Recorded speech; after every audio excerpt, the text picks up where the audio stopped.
Good morning class 6 students. आज हम लोग पढ़ेंगे भाषा कलश का थर्ड लेसन। सेकंड लेसन नहीं पढ़ेंगे, थर्ड लेसन पढ़ेंगे। स्वामी की दादी, स्वामी की दादी थर्ड लेसन। दादी नानी के साथ बच्चे बिना किसी अनुशासन, कोई स्टिक नहीं। अनुशासन मीन्स जैसे कि पापा मम्मी से, पापा से एक बार हमको डर लगता है कि क्या बोलें क्या ना, दादी नानी के साथ हमको इतना डर नहीं लगता है। इसको बोलते हैं बिना अनुशासन के। बिना अनुशासन के खुलकर बात करते हैं, हंसी मजाक करते हैं।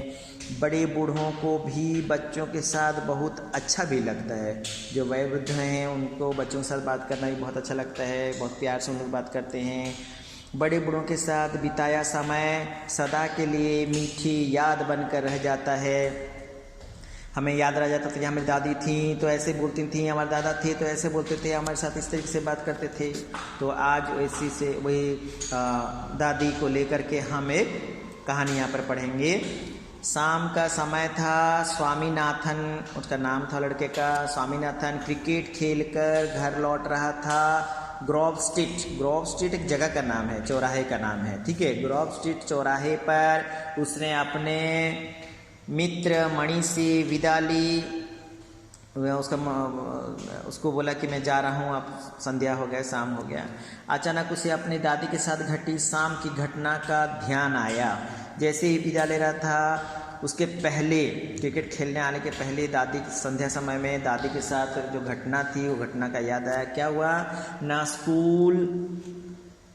स्कूल से लौटकर उसने अपना बस्ता फेंका और वह क्रिकेट के मैदान की ओर जाने ही वाला था कि जब स्कूल से लौटा और अपना स्कूल का बैग रख दिया और क्रिकेट खेलने जाने वाला था कि दादी ने आवाज़ लगाई थी, स्वामी मतलब वो स्वामीनाथन का, उसको घर में स्वामी ही बुलाते थे। स्वामी इधर तो आओ बेटा। नहीं, उसने चिल्ला कर कहा और रसोई में जाकर गिलास उठाकर जल्दी जल्दी कॉफ़ी पीने लगा। वो नहीं बोल दिया और दादी का बात को सुना भी और नहीं भी बोल दिया, जाकर के रसोई में कॉफ़ी पीने लगा। दादी कुछ कह रही थी और उसकी आवाज़ स्वामी को रसोई में भी सुनाई दे रही थी। वो जो बोल रही थी उसकी आवाज़ रसोई तक जा रहा था जहाँ पर स्वामी था, और क्या कर रहा था, वहाँ पर कॉफ़ी पी रहा था। स्वामी को लगा कि बेचारी दादी एक जगह बैठी दूसरों को आवाज़ देती रहती है। बेचारी दादी वहीं पर बैठी रहती है, आवाज़ लगाती रहती है सबको। एक बार लोग उसकी बात पर ध्यान नहीं देते, उसका दिल पसीज गया। क्या था, हो गया, तरस आ गया कि दादी वहीं बैठी रहती हैं, चिल्लाती रहती हैं, कोई सुनता है कोई नहीं सुनता है। ये सोच के स्वामी का दिल थोड़ा तरस में आ गया कि नहीं, सुनना चाहिए। काफ़ी समाप्त कर वह दादी के पास गया। उसको लगा कि दादी के पास जाना जरूरी है। नेक्स्ट पे देखें।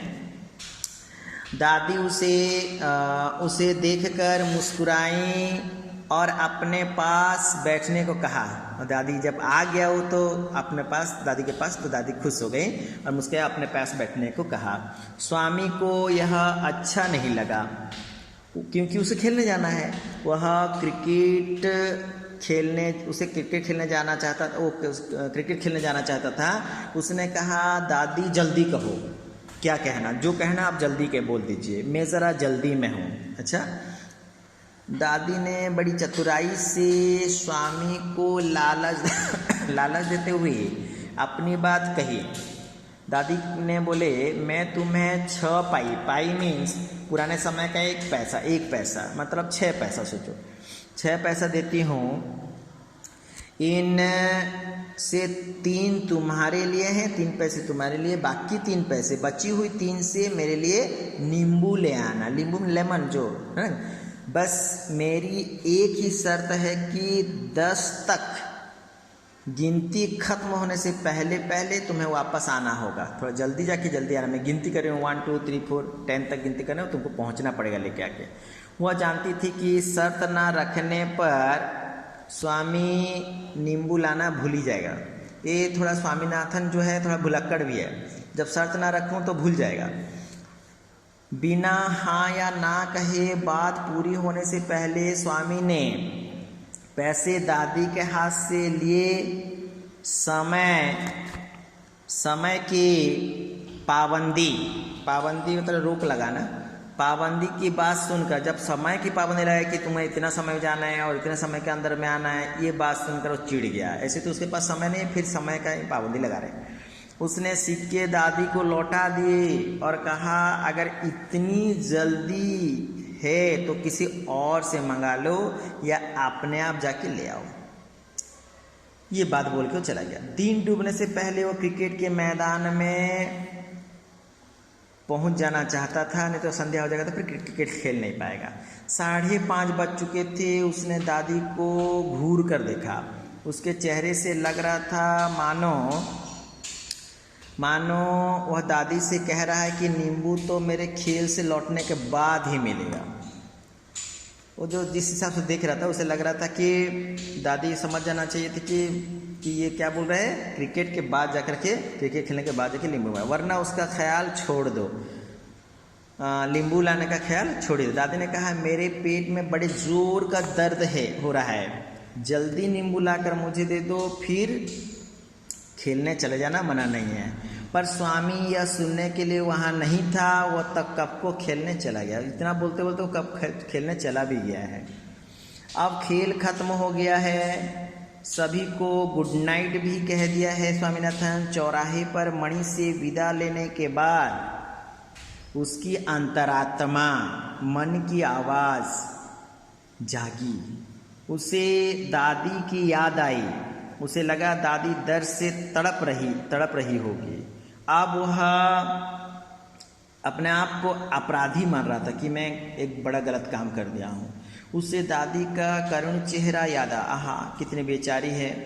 तो उसने स्वयं को कृतज्ञ मीन्स होता है आपका किए हुए उपकार को ना मानने वाला, कृतज्ञ और पत्थर दिल कहकर कोसा कि मैं ऐसा नहीं होना चाहिए, मुझे ऐसे काम नहीं करना चाहिए। ये सोचता विचारता घर पहुंचा बेचारा।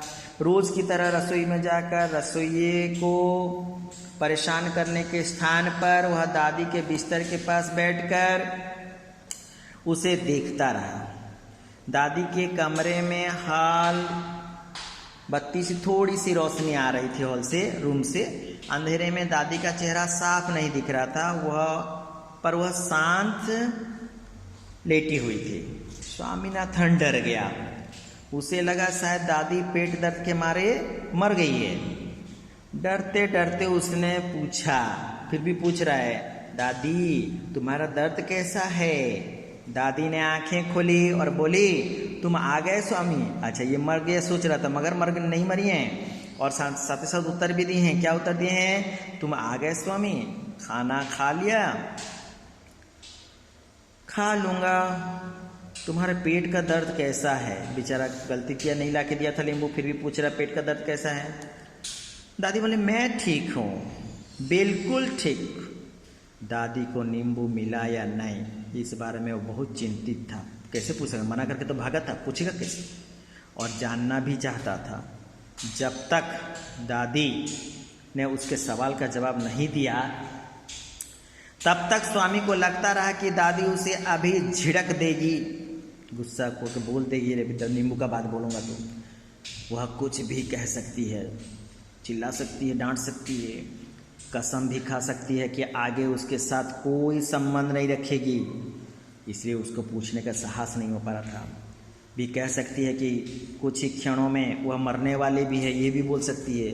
अगर स्वामी समय पर नींबू ला कर देता वह बच सकती थी। ये सब स्वामीनाथन सोच रहे हैं, पर दादी ने ऐसा कुछ नहीं कहा। कितना सारा स्वामीनाथन सोचा कि ये बोलेगी, वो बोलेगी।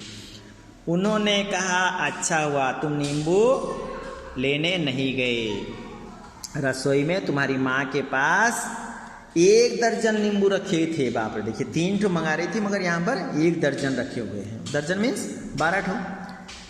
यह सुनकर स्वामी के मन का बोझ उतर गया। ओहो, बोला बाप रे बाप, मैं क्या नहीं क्या सोचा था, दादी क्या बोलेगी, मुझे डांटेगी, ऐसा सब बहुत कुछ। मगर जब ये बात सुना तो बेचारा का मन का बोझ उतर गया। वह दादी से बोला, जानती हो दादी, मेरे दोस्त मुझे टेट कहकर बुलाते हैं। आप दादी को समझाना है, दादी मेरे दोस्त मुझे टेट कहकर बुलाते हैं। नेक्स्ट क्लास में फिर इधर से नेक्स्ट क्लास में पढ़ेंगे, ठीक है। Thank you.